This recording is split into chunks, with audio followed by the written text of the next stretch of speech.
Hi friends, रुचकर खाना खजाना चॅनलमध्ये आपलं स्वागत आहे।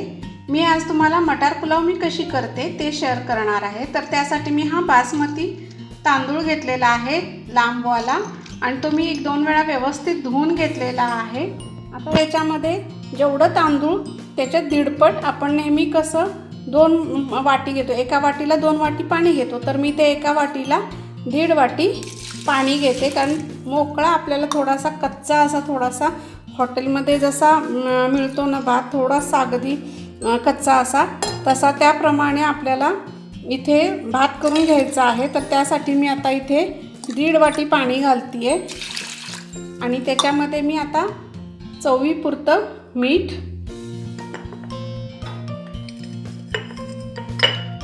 घालते, हातानेच घालते आहे मी।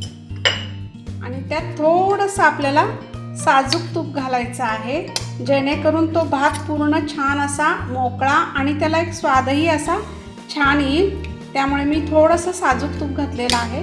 आणि आता याला कुकरला 2 किंवा 3 शिट्ट्या तुम्हाला जसं हवं असेल तसं तुम्ही शिट्ट्या करून घेऊ शकता।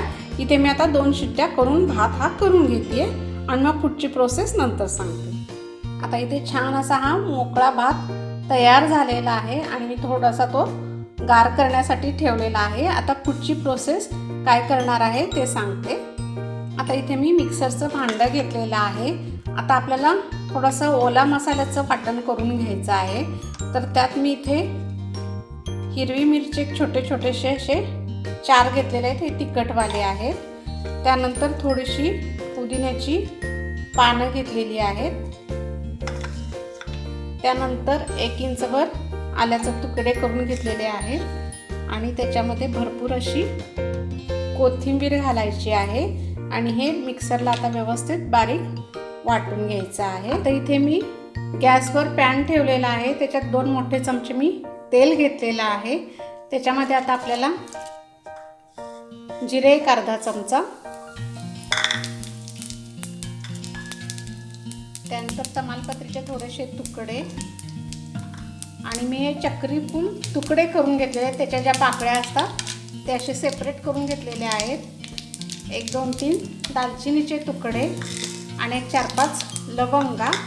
हे सगळं व्यवस्थित आपल्याला थोडंसं फ्राय करून घ्यायचं आहे। आणि याच्यामध्ये आपण जे बारीक करून घेतलं होतं ओलं वाटण ते मिक्स करायचं आहे, तेही व्यवस्थित फ्राय करून घ्यायचं आहे आपल्याला।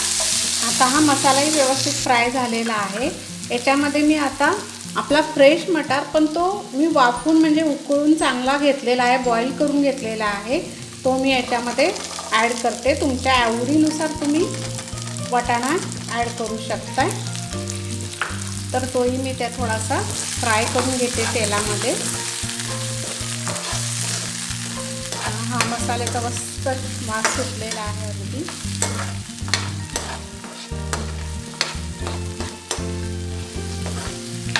आणि याच्यामध्ये थोडंसं मी चवीपुरतं मीठ घातलेलं आहे, तसंही आपण भात करताना मीठ घातलेलं आहे।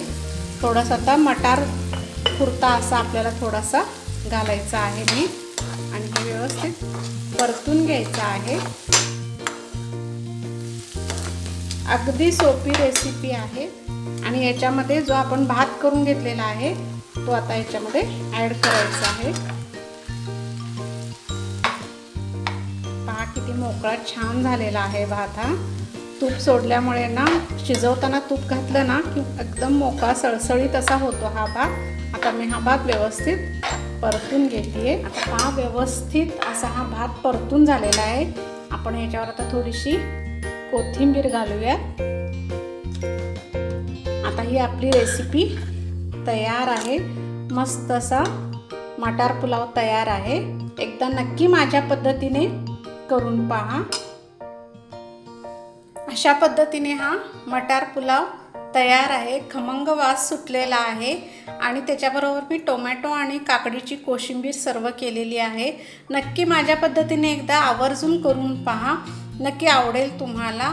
आणि माझी ही रेसिपी जर तुम्हाला आवडली असेल तर माझ्या चॅनलला सबस्क्राईब करा, लाईक करा, शेअर करा, कमेंट करा, बेल आयकॉन जरूर प्रेस करा। थँक्यू।